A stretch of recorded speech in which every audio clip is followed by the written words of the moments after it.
ચોથી વૈશ્વિક આરી ઇન્વેસ્ટ સમિટ 2024ના સમાપન સત્ર પ્રસંગે આપણી સૌની સાથે મંચ ઉપર ઉપસ્થિત આદરણીય ઉપરાષ્ટ્રપતિ મહોદય શ્રી જગદીપ ધનખડજી, મહામહિમ રાજ્યપાલ શ્રી આચાર્ય દેવવ્રતજી,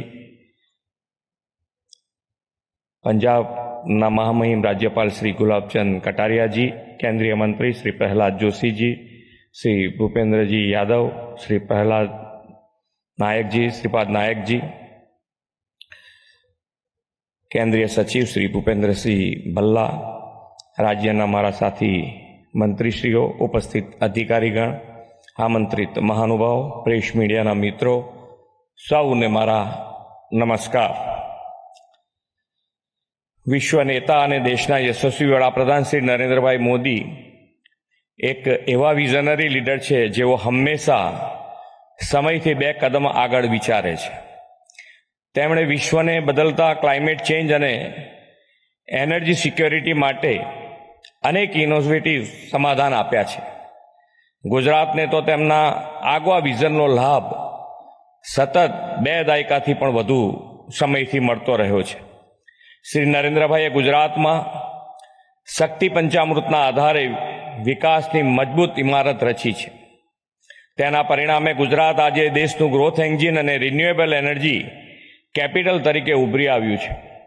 શ્રી નરેન્દ્રભાઈએ ગુજરાતમાં શાસન દાયિત્વ સંભાળ્યું ત્યારે ગામડાઓમાં પૂરતી વીજળી પણ નહોતી. આપણા નરેન્દ્રભાઈએ જ્યોતિગ્રામ યોજનાથી છેક અંતરિયાળ ગામોમાં પણ 24 કલાક 3 ફેઝ વીજળી પહોંચાડીને ગ્રામીણ અર્થતંત્રમાં આમૂલ પરિવર્તન લાવી દીધું. જે કોઈને ન સૂજે તે નરેન્દ્રભાઈને સૂજે. તેમણે ગુજરાતમાં સૂર્ય ઉર્જાનો મહત્તમ ઉપયોગ થાય તે માટે ચારણકા ખાતે દેશનો પહેલો સોલાર પાર્ક શરૂ કરાવીને ગુજરાતને દેશમાં ઉર્જા સુરક્ષાનું માર્ગદર્શક રાજ્ય બનાવ્યું છે. એનર્જી સેક્ટરમાં તેમણે અપનાવેલ નવતર અભિગમને કારણે ગુજરાત આજે ઉર્જા ડેફિશિયટમાંથી ઉર્જા સરપ્લસ રાજ્ય બન્યું છે. વડાપ્રધાનશ્રીએ ગુજરાતમાં ફોસિલ ફ્યુઅલ પરથી નિર્ભરતા ઘટાડીને પર્યાવરણ સંરક્ષણ સાથે ઉર્જા સુરક્ષા અને ગ્રીન એનર્જીના નવતર આયામો પણ આપણને આપ્યા છે. જળ વ્યવસ્થાપન માટે શ્રી નરેન્દ્રભાઈ મોદીએ નર્મદા પરિયોજના દ્વારા સુજલામ સુફલામ અને સૌની જેવી યોજનાઓ કાર્યરત કરીને છેવાડાના ગામો સુધી પાણી પહોંચાડવાની સાથે જળ વિદ્યુત ઉત્પાદનની દિશામાં પણ સફળતા મેળવી છે. આદરણીય નરેન્દ્રભાઈ વડાપ્રધાન બન્યાના 17 દિવસમાં નર્મદા યોજનાને પૂર્ણ ઊંચાઈ સુધી લઈ જવાની મંજૂરી આપી અને સરદાર સરોવર ડેમ દ્વારા હાઇડ્રો પાવરનું વધુ ઉત્પાદન શક્ય બન્યું છે. ગયા વર્ષે રાજ્યમાં લગભગ 62,000 મિલિયન યુનિટ જળ વિદ્યુતનું ઉત્પાદન થયું છે. વડાપ્રધાનશ્રીએ શરૂ કરાવેલ ઉત્તમ જળ વ્યવસ્થાપનને કારણે રાજ્યમાં પંપ હાઇડ્રો સ્ટોરેજ પ્રોજેક્ટ શક્ય બન્યો છે. રાજ્ય સરકારે તે માટે 50 સ્થળો આઈડેન્ટિફાય પણ કર્યા છે. મને આપને સૌને જણાવતા ગૌરવ થાય છે કે આરી ઇન્વેસ્ટ સમિટમાં 9,460 મેગાવોટના પંપ હાઇડ્રો પ્રોજેક્ટ માટે 59,000 કરોડ રૂપિયાના MOUના ઇન્ટેન્સ થયા છે.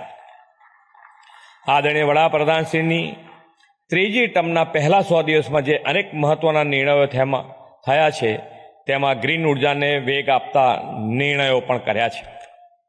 વડાપ્રધાનશ્રીએ દેશના ગરીબ અને છેવાડાના વ્યક્તિને ઉર્જા સુરક્ષા મળે તે દિશામાં PM સૂર્યઘર મફત વીજળી યોજના શરૂ કરાવી છે. આ યોજના દ્વારા દેશનો નાનામાં નાનો માણસ સૌર ઉર્જા દ્વારા મફતમાં વીજળી ઉત્પન્ન કરીને વધારાની વીજળી વેચીને આવક પણ મેળવી શકે અને નાનો પરિવાર બચત કરી શકે છે. ગુજરાત આ યોજનામાં દેશમાં અગ્રેસર છે. ભારતના ગ્રીન ટ્રાન્ઝિશન અનેકવિધ પહેલો સાથે જોડાના અવસર માટે આદરણીય વડાપ્રધાનશ્રીના વિઝનથી 2015થી આરી સમિટનું આયોજન દેશમાં સફળતાપૂર્વક થઈ રહ્યું છે. ઇન્વેસ્ટ, ઇનોવેટ, ઇન્સ્પાયરના મંત્ર સાથે યોજાયેલી ચોથી આરી ઇન્વેસ્ટ સમિટ દ્વારા રિન્યુએબલ ઉર્જા ક્ષેત્રમાં વસુદૈવ કુટુંબકમ સાચા અર્થમાં સાકાર થયું છે. આ સમિટ અંતર્ગત રાજ્યમાં રિન્યુએબલ એનર્જી સેક્ટરમાં રોકાણ માટે રૂપિયા 3 લાખ કરોડથી વધુના MOUના ઇન્ટેન્સ થયા છે.